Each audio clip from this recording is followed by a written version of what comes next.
چراغ والی 1928 میں ضلع سرگودا کی تحصیل خوشاب اب ضلع کے تاریخی قصبہ ہڈالی کی ایک متوسط گھرانے محمد حیات بالی کے گھر پیدا ہوئے۔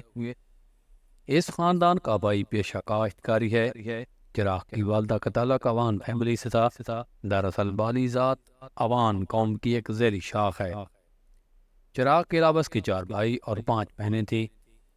چراغ بالی بچپن سے ہی خود سر نڈر اور ضدی طبیعت کا مالک تھا، لیکن ذہین تھا۔ اس کا اکثر عام عمر لڑکوں سے لڑائی جھگڑا ہوتا۔ سکول سے بھی اکثر شکایتیں آتی۔ چراغ بالی نے مڈل تک تعلیم مقامی سکول سے حاصل کی اور قرآن پاک پڑھا۔ جب چراغ بالی لڑکپن کے حدود پھلانگ چکا تو اس کے خلاف شکایتوں میں اضافہ ہوا۔ اس کا والد محمد حیات اسے اپنے ساتھ فوج میں لے گیا۔ چراغ کے والد اور اس کا بڑا بھائی میاں محمد فوج میں تھے اور وہ وقت وائسرائے ہند کے باڈی گارڈ دستہ میں شامل اور کلکتہ میں تعینات تھے۔ یہ تقسیم ہند سے قبل فرنگی کے دور حکومت کا زمانہ تھا اور فرنگی ایسے مضبوط کڑیل اور بہادر جوانوں کی قدر کرتے تھے۔ انہوں نے چراغ کو فوج میں بھرتی کر لیا۔ یوں چراغ بالی اپنے والد اور بھائی کے ساتھ وائسرائے ہند کی باڈی گارڈ دستے میں شامل ہو گیا۔ اس دوران گاؤں میں اپنی برادری کی مدد خان بالی جو کہ محمد حیات کا رشتہ دار تھا، ان سے حیات وغیرہ کی پرانی رنجش شدت اختیار کر گئی اور مدد خان کی بیٹوں نے چراغ کی غیر موجودگی میں کل پرزے نکالنے شروع کر دیے، کیونکہ چراغ کے گھر میں ہوتے ہوئے یہ لوگ اس سے ڈرتے اور سہمے رہتے تھے۔ کیونکہ چراغ لڑائی جھگڑوں کا عادی نوجوان تھا اور اب اس کے فوج میں چلے جانے کے بعد ان کا راستہ صاف ہو گیا۔ یوں ہوا کہ قیام پاکستان، جسے تقریباً 1 سال قبل چراغ کے بڑے بھائی کی بیوی مدد خان کے ایک بیٹے نے زبردستی اغوا کر لی اور اسے علاقہ غیر میں لے جا کر غائب کر دیا، کیونکہ اس کے علاقہ غیر کے پٹھانوں سے روابط اور دوستی تھی۔ چراغ بالی اس وقت کلکتہ میں تھا۔ جب اسے علم ہوا تو وہ غضبناک ہو کر عزت کا بدلہ لینے فوج سے بھاگ آیا۔ اس زمانے میں لڑائی جھگڑوں میں لاٹھی، کلہاڑی اور چھری اور بھالے وغیرہ کا استعمال ہوتا تھا اور رائفل بندوق عام نہ تھی۔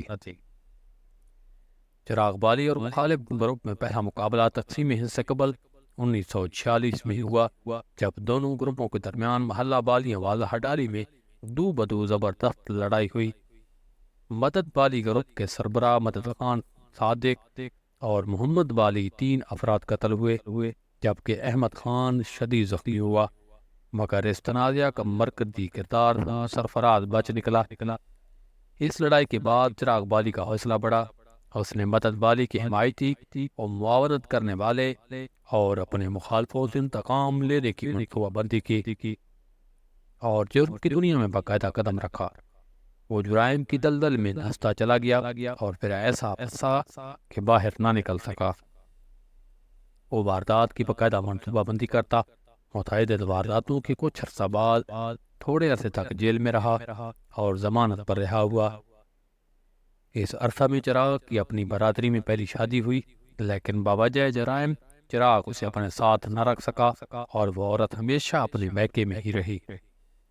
ضمانت پر رہا ہونے کے بعد چراغ نے پہلے سنگین جرائم کا ارتکاب شروع کر دیا اور وہ مکمل طور پر ایک خطرناک مجرم کا روپ دھار چکا تھا اور اس کا نام نہ صرف ضلع سرگودا بلکہ پنجاب بھر میں خوف و دہشت کی علامت بن گیا تھا۔ سنگین وارداتیں، لوٹ مار، قتل و غارت اور اس طرح کے دیگر جرائم میں ملوث ہونے کی وجہ سے 1956 میں پولیس نے اس کی ہسٹری شیٹ کھول کر اسے انتہائی خطرناک اشتہاری مجرم قرار دے دیا۔ 1956 سے 1962 تک چراغ کے عروج کا پہلا دور تھا۔ اس عرصہ میں چراغ نے مدد بالی گروپ کے قتل ہونے والے ایک بیٹے کی بیوہ کو انتقام اغوا کر اس سے باقاعدہ نکاح کر لیا۔ یہ چراغ کی دوسری شادی تھی۔ اس عورت کو چراغ نے ہمیشہ اپنے ساتھ رکھا اور عورت نے بھی تمام عمر چراغ سے وفاداری کا حق ادا کیا۔ اس عورت سے چراغ بالی کا ایک بیٹا پیدا ہوا جس کی پرورش نواب اکبر بگٹی نے اپنے بیٹوں کی طرح کی۔ چراغ بالی 1962 تک پولیس اور چراغ کے درمیان آنکھ مچولی جاری رہی۔ اس کے باوجود چراغ کی وارداتوں میں فرق نہ آیا۔ اور چراغ کے خلاف ضلع سرگودا کے مختلف تھانوں میں سنگین جرائم کے لاتعداد مقدمات درج ہوئے جن میں قتل، اغوا اور ڈکیتی کے درجنوں کیس شامل تھے، لیکن پولیس اپنی تمام تر کوششوں کو چراغ کو گرفتار نہ کر سکی، اور جب تمام تر وسائل کے باوجود پولیس اسے گرفتار کرنے میں کامیاب نہ ہوئی تو سرکار نے اس کی گرفتاری پر 2 مربع زرعی اراضی اور 2000 روپے نقد انعام مقرر کر دیا۔ اس زمانے میں 2000 روپیہ بہت بڑی رقم تھی۔ چراغ پولیس کے لیے چھلاوا بن گیا۔ دراصل ایک تو چراغ کا اپنا مخبری کا نظام تھا اور دوسرے پولیس جرائم پیشہ لوگوں سے خوفزدہ ہو کر ان کے آگے بکری بنی رہتی، جبکہ شریف شہریوں اور پرامن لوگوں کے لیے شیر بن جاتی ہے۔ یہ وہ زمانہ تھا جب وادی سون میں ایک اور ڈاکو ملک محمد خان عبدالنال کا راج تھا اور مغربی پاکستان میں ملک امیر محمد خان نواب افضل آباد گورنر تھے۔ ان دنوں اس علاقہ میں 2 ضرب المثل مشہور تھی اور ابھی بھی بعض موقعوں پر دی جاتی ہیں کہ اگر کسی کا روب و دبدبہ اور ٹھاٹ باٹ شان و شوکت کا اظہار کرنا ہو تو لوگ کہتے ہیں تو نواب افضل آباد ہے۔ اسی طرح دوسری ضرب المثل تھی تو کوئی چراغ بالی ہے۔ اب چراغ بالی ایک خطرناک ڈاکو کے روپ میں علاقہ پر راج کر رہا تھا، لیکن دوسری طرف اس کا کردار یہ بھی تھا کہ وہ غریبوں اور مظلوموں کا ہمدرد و غمگسار اور مددگار بھی تھا، اور علاقہ کے جو غریب اور مظلوم لوگ زیادتی کا شکار ہوتے وہ پولیس یا تھانے جانے کی بجائے چراغ سے مدد مانگتے اور چراغ ان کی داد رسی کرتا، انہیں ان کا حق دلواتا، بڑے لوگوں کو لوٹتا اور غریبوں کو یتیم کرتا۔ چراغ کی یہ خوبی یہ بھی تھی کہ اس نے کبھی کسی غریب، شریف یا عام آدمی کو تنگ نہیں کیا اور نہ ہی کبھی کسی کی عزت پر ہاتھ ڈالا، بلکہ وہ عزت اور غیرت کا رکھنے والا تھا اور وہ خواتین کا بے حد احترام کرتا اور دشمنوں کا دشمن اور دوستوں کا دوست تھا۔ چراغ بالی نماز روزے کا پابند تھا، ہر وقت اپنے انسان کو تحت قرآن مجید رکھتا، اس کی تلاوت کرتا۔ شاید یہی وجہ تھی کہ لوگ سمجھتے تھے کہ چراغ کے پاس کوئی ایسا تعویذ ہے جس کی وجہ سے اس پر کوئی اثر نہیں کرتی، حالانکہ ایسی کوئی بات نہ تھی اور چراغ کے پاس ایسا کوئی تعویذ وغیرہ نہ تھا۔ علاقہ کے بعد بڑے اور با اثر لوگوں سے چراغ کے مراسم اور دوستیاں تھی جو اس کی پشت پناہی کرتے۔ دن میں ہڈالی کے ایک نواب زادہ جو پولیس کے بہت بڑے افسر تھے، بعد میں بھٹو کے دور حکومت میں FSF کے بانی ڈائریکٹر جنرل بنے، جیسے لوگ بھی شامل تھے، اور بڑے لوگ ایسے مفرور اشتہاریوں اور ڈاکوں کو اپنے مقاصد کے لیے استعمال کرنے کے لیے ان کی پشت پناہی کرتے ہیں۔ نواب افضل آباد اور نواب زادہ ٹوانا کی آپس میں پرانی مخالفت چلی آ رہی تھی، جس کی وجہ تھی کہ اس زمانہ میں نواب ٹوانا کے ایک بڑے بھائی جو پولیس کے بڑے دبنگ افیسر تھے، اس نے اپنی میاں والی میں تعیناتی کے دوران نواب افضل آباد کو 10 نمبریوں کی فہرست میں رکھ دیا، جس کی وجہ سے نواب افضل آباد ان لوگوں سے نہیں بنتی تھی اب ایک طرف وادی سون کے ڈاکو محمد خان عبدالنال سے نواب افضل آباد کی دوستی تھی تو دوسری جانب چراغ بالی سے نواب زادہ ٹوانا کے مراسم تھے، اور دونوں وڈیرے نواب افضل آباد محمد خان کو اور نواب زادہ ٹوانا کو خلاف استعمال کرنا چاہتا تھا، جبکہ نواب زادہ ٹوانا چراغ بالی کو نواب افضل آباد کے خلاف استعمال کرنا چاہتا تھا، لیکن چراغ بالی اور محمد خان عبدالنالیہ دونوں وڈیروں کے عزائم کو بھانپ گئے اور انہوں نے ایک دوسرے کے خلاف استعمال ہونے سے انکار کر دیا۔ اس سے نواب زادہ ٹوانا اور چراغ بالی میں رنجش پیدا ہو گئی۔